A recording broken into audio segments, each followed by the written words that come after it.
Oke, baik. Mari kita mulai. Selamat siang, teman-teman. Perkenalkan, nama saya Renata Chairili Karina. Di sini saya akan membahas bagaimana kondisi selama karantina dan bagaimana juga tentang pentingnya stay at home untuk beribadah di rumah. Sebelumnya saya akan mengundang narasumber kita, yaitu Pak Suhardi. Selamat siang, Pak Suhardi. Iya, Selamat siang, ya saya Renata, Pak. Sebelumnya boleh Bapak perkenalkan diri dulu? Renata Perkenalkan diri ya. Bapak. Iya, Pak. Buka dulu dikit lagi ya. Iya. Kenalan dulu. Oke, boleh perkenalkan diri Bapak, Pak? Oh, saya Suhadi Senjaya, Ketua Umum Parisada Buddha Dharma Cirensius Indonesia atau NSI. Ya, jadi sebuah lembaga keagamaan Buddha yang berkantor pusat di Jalan Minangkabau nomor 23 sampai 25 Jakarta Selatan. Oke, terima Oke. kasih Pak Suhardi. Oke, aku boleh tanya-tanya ya, Pak ya? Ya, sekarang tutup ya. Oke, boleh. Oke Pak, sebelumnya aku mau nanya nih, kapan Bapak menerima surat himbauan dari pemerintah yang dimana mengharuskan untuk para jemaat untuk beribadah di rumah?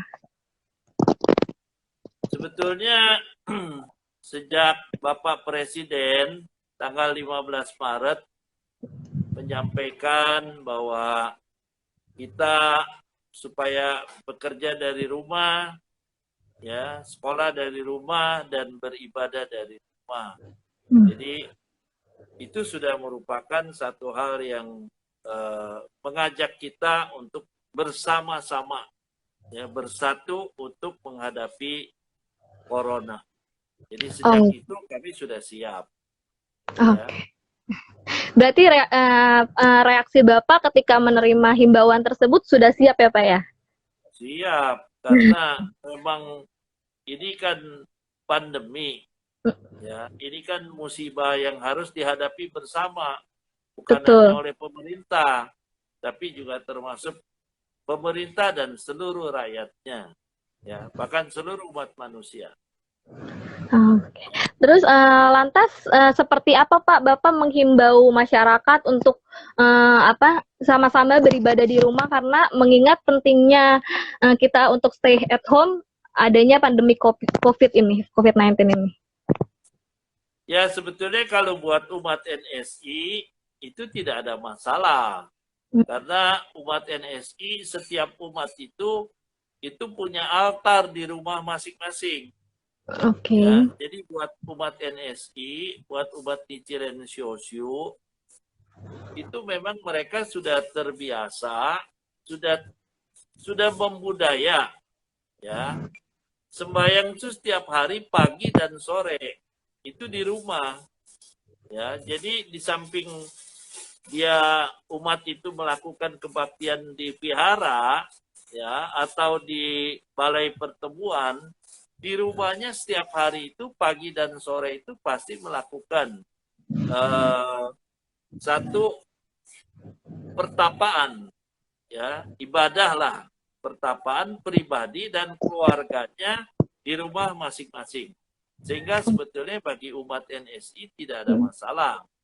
Kedua, kalau secara umum kita kan harus memahami bahwa beragama itu adalah sesuatu yang berkaitan dengan pribadi, dengan sesuatu yang kita yakini, ya. Nah, oleh karena itu sebetulnya yang namanya beribadah itu adalah bisa dilakukan di mana saja, Betul. ya.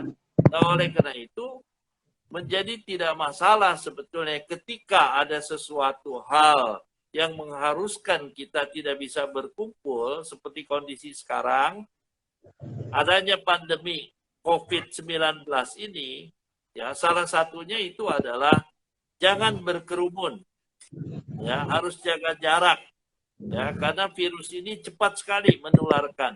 Maka itu kegiatan tidak hanya ibadah, khususnya yang dalam kaitan dengan ini kita bicara ibadah yang dalam jumlah banyak, kemudian berkerumun dan jaraknya dekat, ini tentu harus dihindari. Ya, sehingga dengan demikian harus kita waspadai bahwa beribadah itu kan tujuannya mencari keselamatan. Ya, nah oleh karena itu ketika ada pandemi seperti ini, kita juga harus waspada. Ya, justru beribadah supaya kita itu bisa waspada dan mentaati. Oh, saat sekarang kita ibadahnya jangan kumpul-kumpul. Ya, toh nanti saat intinya ibadah dimanapun sebetulnya tidak tergantung tempatnya, tapi tergantung kesungguhan hatinya. Ya, kalau sungguh hatinya di mana juga nyampe, gitu. Ya, Renata. Iya, Pak. Oke, kalau Pak, Bapak sendiri ada kayak metode khusus atau fasilitas khusus nggak yang untuk tetap merangkul jemaat atau anggota NSI sendiri?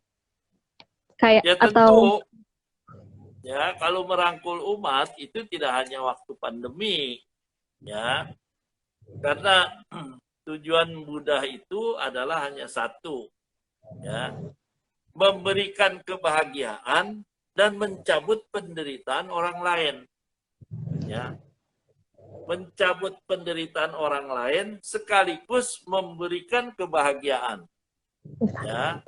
Nah, dalam kaitan dengan ini, menjaga umat, memproteksi umat, itu adalah sesuatu hal yang memang menjadi tanggung jawab kita.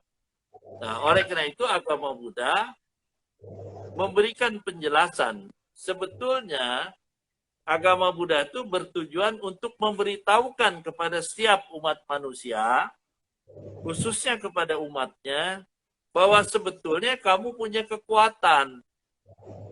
Tuh. Kekuatan itu ada di mana? Kekuatan itu bukan ada di mana-mana, tapi kekuatan itu ada di dalam diri kita masing-masing.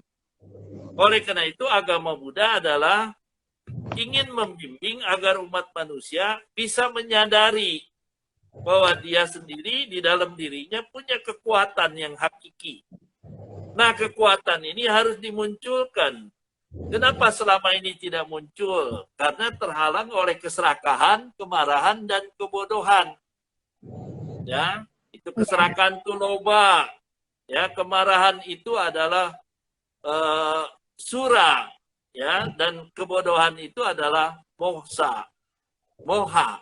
Ya, nah oleh karena itu ini perjuangan sehari-hari di dalam upaya kita melakukan pertapaan, melakukan ibadah adalah menyingkirkan ini, memunculkan kesadaran, sehingga kita bisa memproteksi diri kita masing-masing. Itu, Renata. Oke, ini Pak, pemerintah kan sudah membuat berbagai macam cara atau berbagai macam himbauan kepada masyarakat untuk tetap tinggal di rumah, salah satunya untuk tidak pulang kampung. Menurut Bapak sendiri mengenai hal tersebut, apakah ada dampak negatif dan positifnya, Pak? Kalau menurut Bapak lebih banyak positifnya untuk saat sekarang. Ya, karena apa? Dalam situasi pandemi seperti ini, ya, sebetulnya ini virus ini kan satu makhluk hidup, ya. Maka itu nggak bisa diciptain orang ini. Ya, ini virus ini makhluk hidup yang memang ada di alam semesta. Cuma sekarang karena keseimbangan alam semesta ini terganggu, ya terganggu. Nah, siapa yang mengganggu? Ya di alam semesta ini yang bisa mengganggu itu cuma manusia. Ya, manusia bisa mengganggu, manusia juga bisa memulihkan. Ya. Tapi karena manusia zaman sekarang itu banyak dikuasai oleh keserakahan, kemarahan, dan kebodohan, sehingga perilakunya itu akhirnya menimbulkan dampak terganggunya keseimbangan di alam semesta. Ya, sehingga dengan demikian virus pun bermutasi, makin lama makin pinter, ya, makin lama makin ganas. Kenapa? Hati manusia juga makin lama makin ganas, makin lama makin serakah. Gitu. Nah, oleh karena itu, dalam situasi virus yang sedemikian ganas, ya, kita harus tahu diri, ya, bagaimana mengupayakan jangan sampai dia bisa cepat menularkan. Maka itu para ahli, khususnya Badan Kesehatan Dunia WHO telah menemukan satu cara, yaitu satu, harus jaga kebersihan, cuci tangan, jaga jarak, jangan berkerumun, ya. Kemudian yang paling safe, yang paling aman, tinggal di rumah. Karena di rumah itu adalah satu teritorial yang sangat terbatas. Ya, sehingga dengan demikian diharapkan sama seperti orang. Kita di sini kan nggak ada musim dingin, nggak ada musim salju. Iya. Ya, kalau di negara yang ada punya 4 musim, ketika musim dingin itu dia harus menjaga dirinya, memproteksi dirinya, diam di rumah, jangan sampai dia mati kedinginan. Saat sekarang juga ketika pandemi seperti ini, kita harus punya kearifan, ya, jangan menentang. Ya, kita harus coba mempertahankan diri kita sampai si virus ini bisa kita taklukkan. Tidak hanya kita lawan, tapi harus kita taklukkan. Melawan terus capek kita. Ya, taklukkan. Dengan menaklukkan diri kita sendiri, kita artinya bisa menaklukkan para virus-virus itu. Saya kira memang menurut saya lebih banyak kebaikannya diam di rumah. Tidak mudik juga begitu. Ya, jangan kita pikir yang lebaran aja yang mudik. Saat lebaran seperti ini orang muda juga banyak yang mudik. Betul, Pak. Liburan. Libur. Yang Medan pulang ke Medan, yang Pontianak pulang ke Pontianak. Kalau di NSI sudah disepakati, tahun ini tidak dulu pulang. Karena kita yang di Jakarta ini daerah merah. Ya, daerah pusat penyebaran. Maka itu kalau kita usahakan jangan sampai kita bergerak ke daerah lain. Ini juga termasuk kita artinya memikirkan kepentingan dan kebahagiaan orang lain. Itu sesuai dengan jiwanya Buddhis. Itu. Ya. Oke, tidak terasa nih Pak, kita udah di penghujung sesi wawancara. Sebelumnya, Bapak, apakah ada pesan dari Bapak untuk masyarakat yang khawatir berlebih mengenai virus COVID-19 ini? Ya, pertama tentu kita harus menyadari bahwa ini kan musibah atau bencana. Ya, kalau di agama Buddha dikenal ini sebagai 3 bencana, 7 musibah. Salah satu dari 3 bencana atau musibah ini adalah wabah penyakit. Ya, sekarang sudah jadi pandemi. Nah, oleh karena itu, ini adalah kondisi yang menimpa semua. Bukan hanya bangsa Indonesia, bahkan sekarang sudah 200 negara lebih di dunia itu terjangkit. Nah, oleh karena itu dalam situasi seperti ini, ya, tentu pertama harus kita taati protokol-protokol kesehatan. Ya, di samping cuci tangan, menjaga jarak, tidak berkerumun, juga meningkatkan kita punya imunitas. Ya, kita punya kekuatan daya tahan tubuh. Itu lewat apa? Lewat makan yang baik, olahraga yang cukup, sinar matahari. Satu lagi yang paling penting, jaga perasaan hati, jaga perasaan jiwa. Jangan stres, jangan marah, jangan iri hati, jangan benci, ya, jangan sombong seperti itu. Tapi dalam situasi seperti ini juga jangan egois. Pokoknya saya selamat. Masih tetap ingin memikirkan orang lain. Salah satunya tidak mudik. Tidak mudik itu adalah memikirkan orang lain. Ya.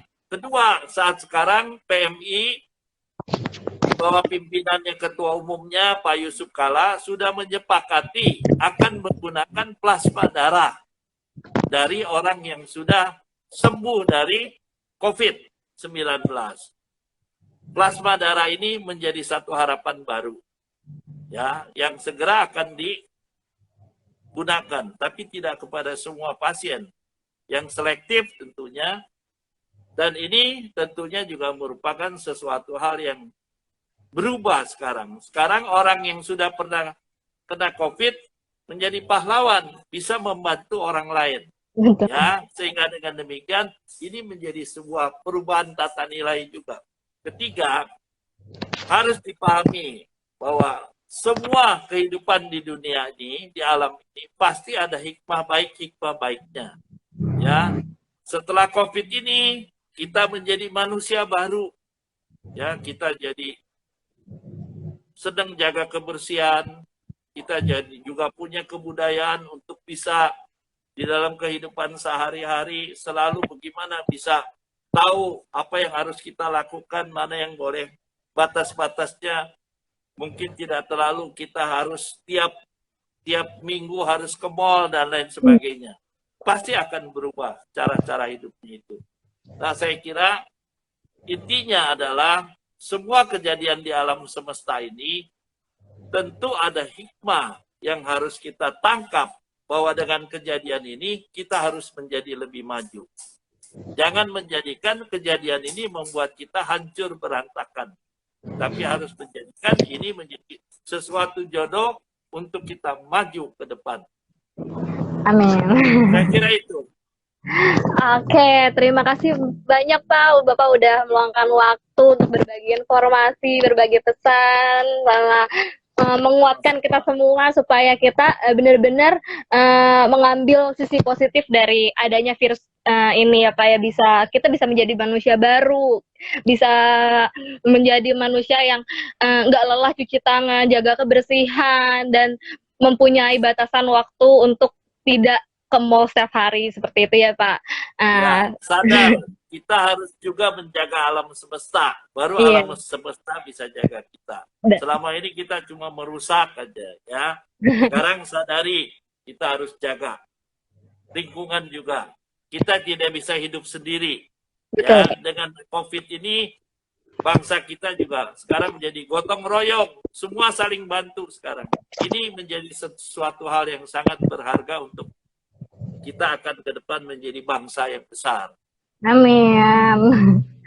Oke, terima kasih Pak untuk waktu dan informasinya Pak. Oke teman-teman, kita sudah ada di penghujung acara wawancara ini. Terima kasih bagi teman-teman yang sudah setia mendengarkan. Saya Renata dan Pak Suhardi mohon pamit undur diri. Terima kasih. Terima kasih.